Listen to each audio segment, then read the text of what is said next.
Have you ever wanted to learn a new skill or hobby? So you buy some supplies and you start practicing. But after a few days, they're just left gathering dust in your closet. I'm sure you've done this. I've done this. Everybody's done this. But it doesn't have to be that way. You can learn to stick with something to the end, because it very well might be a calling.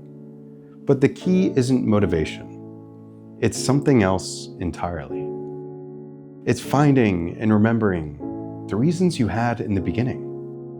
And this story right here shows that realization really well, but it also shows something else that's far more important.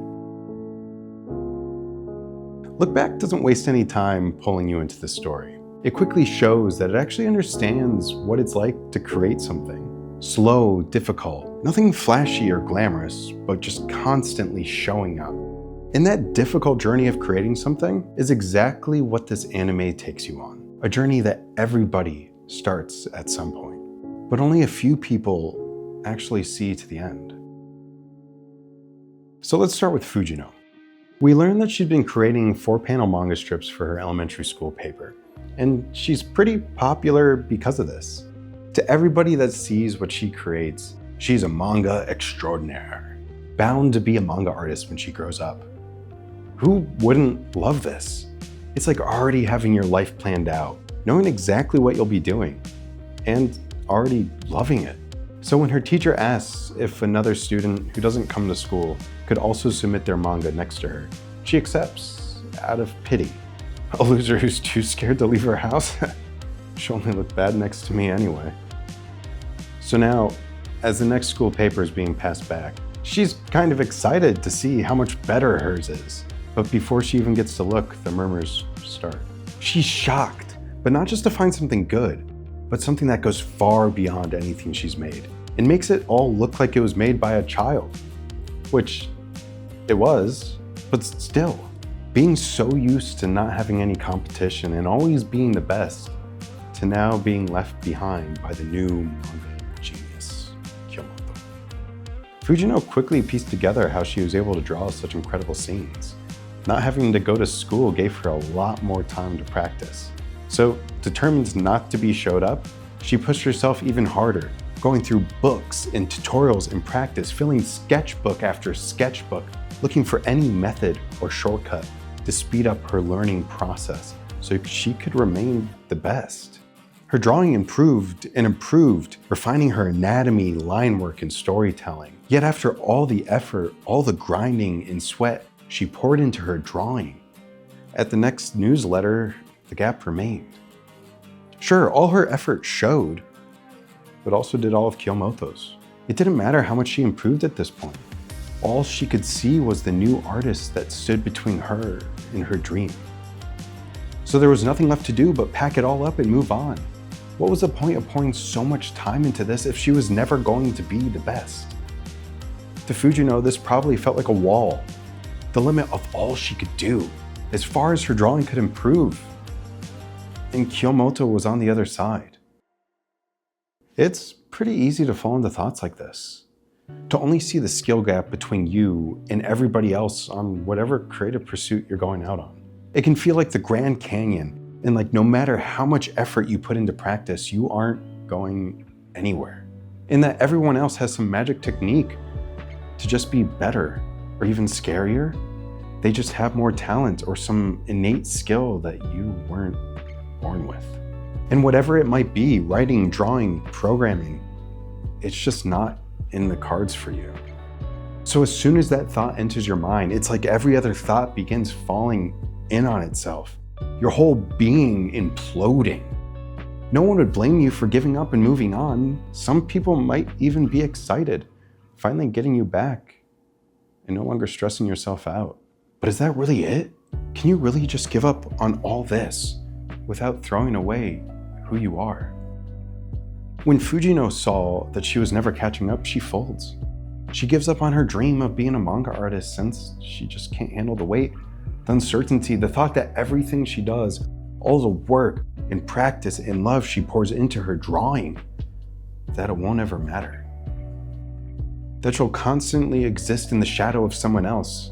But by doing this, walking away from her calling turns her into a shadow of herself. Her path splits off from who she is and becomes an empty shell, constantly trying to fill the gap that drawing was supposed to fill with something that will never truly fit right. Because that is safe. Not risking failure at something you care so much about. A lot of people do this without even realizing. Anyone who cares enough about something they're working on will face this dilemma at some point. Your mind will give you the options of giving up or struggling along for the rest of eternity in mediocrity. But those aren't the only options. The other option is so much more freeing than both of those. A choice that will help you step forward no matter how difficult things might get, no matter the talented people you run into, and not be led astray by any doubt that might come up. But sometimes it takes a little bit of time to find that third option. Fujimoto started living her life like anyone would, doing all the things you should be doing, joining sports clubs, hanging out with friends, and just going to school. She just fit into the shape that every other student fit into and didn't stick out. She left drawing in the past, but with that, she left a big part of herself, now set to coast through life with no real drive or passion. This is what happens when you give up on a dream, when you give up because the journey seems too hard or just impossible. You fill your life with anything that can help you forget about it and move on, to get a taste of the peace you once had.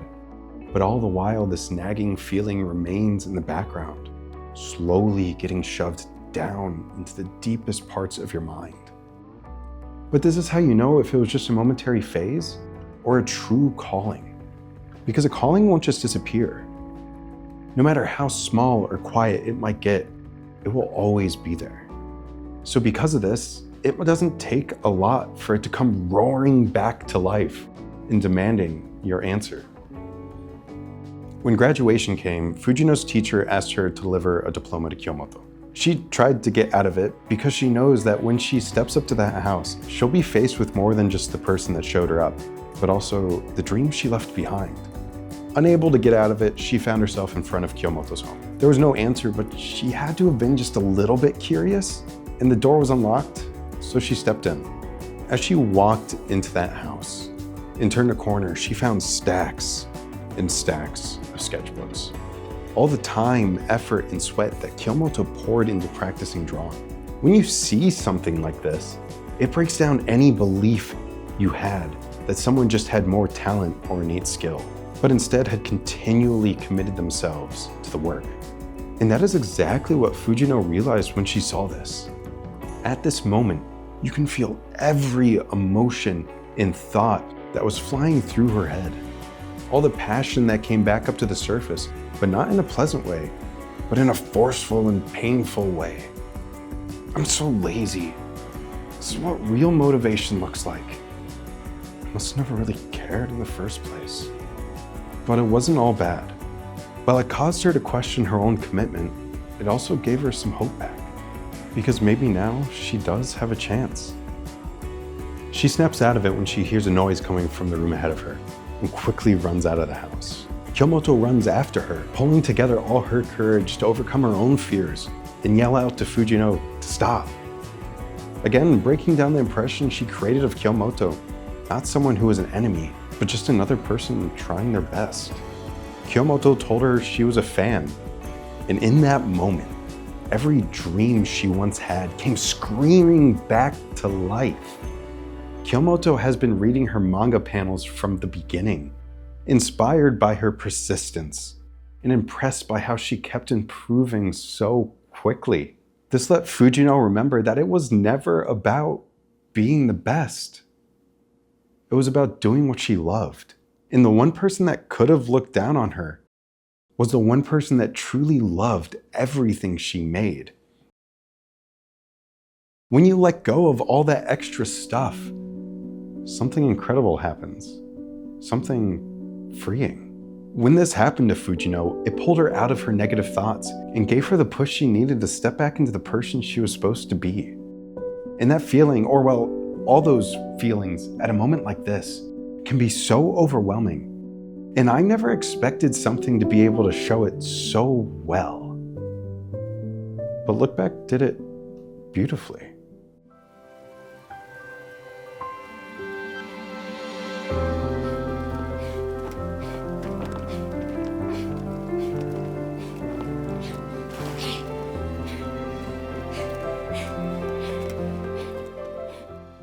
It isn't just joy or happiness.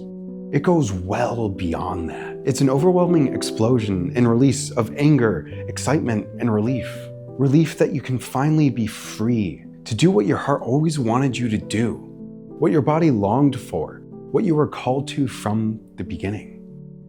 It isn't loud or extravagant, but a viscerally aggressive expression of emotion that is so hard to describe. It doesn't call for tears or laughter, but for silence.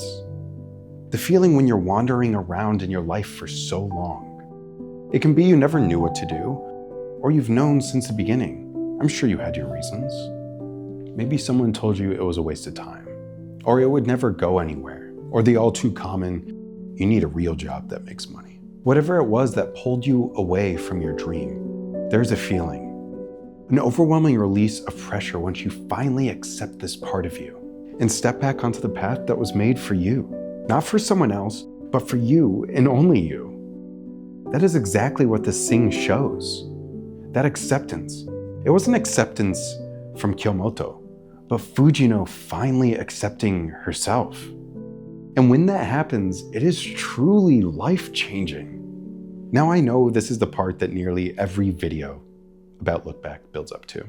And they pretty much do exactly what I just did. It's an incredible scene, so it deserves it. But for me, this isn't the point. It's just a piece of the puzzle. A scene that is needed for laying the foundation of where we're going to go next, which is going to be so much more important. Fujino went racing back to her drawing. But this time, it wasn't a show or to keep up any sort of impression. She was drawing with nothing to lose, nothing to hide. Like every muscle had a will of its own and all came together to draw. It wasn't to show anyone up, but now it was Fujino simply being who she was, a manga artist. Doing what she was supposed to be doing, everything poured out of her mind and onto the page. There wasn't anything to get in the way this time. Now that didn't mean it wasn't hard work or took weeks and weeks of effort and sweat to finish a manga. It definitely did. But it wasn't forced or just a means to an end. She chose to let go of the outcome and focus on what really mattered. When you find your calling and do work like this, everything else kind of just fades away. All the ego and pride. The need for acceptance or validation, the need to be better or feeling like it's a competition. Everything kind of just comes into place. For a while. This is still the beginning, a prelude. There is one more choice you need to make that you might need to make over and over again. When the first doubt enters, you'll come face to face with a decision that will determine everything else going forward. The feelings fade, mistakes are made, difficulties appear, and you begin to wonder, did I make the wrong choice? We step forward a bit, and now Fujino is older. She's drawing and drawing, having made it as a full-fledged manga artist, and creating manga that's oddly similar to Chainsaw Man for some reason. She has listened to her calling and fully grown into it. But still, no matter how long you've been doing something, there will come a time when something may happen that causes you to doubt yourself again. Fujino was faced with something that completely shook her world. Life drained from her eyes, and now everything around her didn't matter. She could have never anticipated this, but is now calling into question everything she has ever done. Wishing she never got back into drawing, leaving it to Kyomoto, imagining a life that could have been. The cracks began to show, and the sacrifices she made are now front and center. And she has to reconcile with it. With the choices she made in the past and the effects they had. Some good, some bad. This is a significant point in anyone's life. when the path they have chosen to go down for so long leads them somewhere they never expected. A place where it feels like everything is falling apart. You get hurt, you lose your job, a relationship breaks down. Anything could happen, and it can look like the only reason this happened was because of your stupid decision to follow your dream. Why'd I even do that? I should have listened to everybody. This is completely useless. I am useless. It is at a moment like this you need to look back and remember why you chose to go down this path. To see every decision you made, every reason you had, all the passion that gave you that spark of life to create. To remember this is what you were made to do, that nothing else would allow you to fully be yourself, that no matter how difficult or long or unglamorous it may be, that your soul longs for you to keep pushing forward because at this point, it has become your duty, your burden, to be who you are meant to be through all the pain, through all the hardships, and through all the doubt and second guessing. To some people, this might be terrifying. Feeling trapped on one path, but it's actually freeing. It helps you overcome the fear of what if? What if I did something else? What if I went down a different path? Maybe things would have been better. Did I make the wrong choice? Was I selfish? Why did I do that? It frees you from being stuck looking back into the past and creating a fantasy of what could have been and running away from what is. It lets you think about what could have been and what has been, but then come back to the present and use that memory to step forward, because you do need to honor the past and remember it, but live in the present and create the future. This is the most respectful thing you can do for the things you've lost, the sacrifices you've made, and the person you'll become. Look Back is such a powerful anime that will leave you longing to step into whatever passions you have and a respect for the difficult journey you'll have to go on. It doesn't hold any punches or hide anything away. It shows the fun and the pain, the beauty and the brokenness. But through all those times, you'll become you. And that is the best thing you could ever be.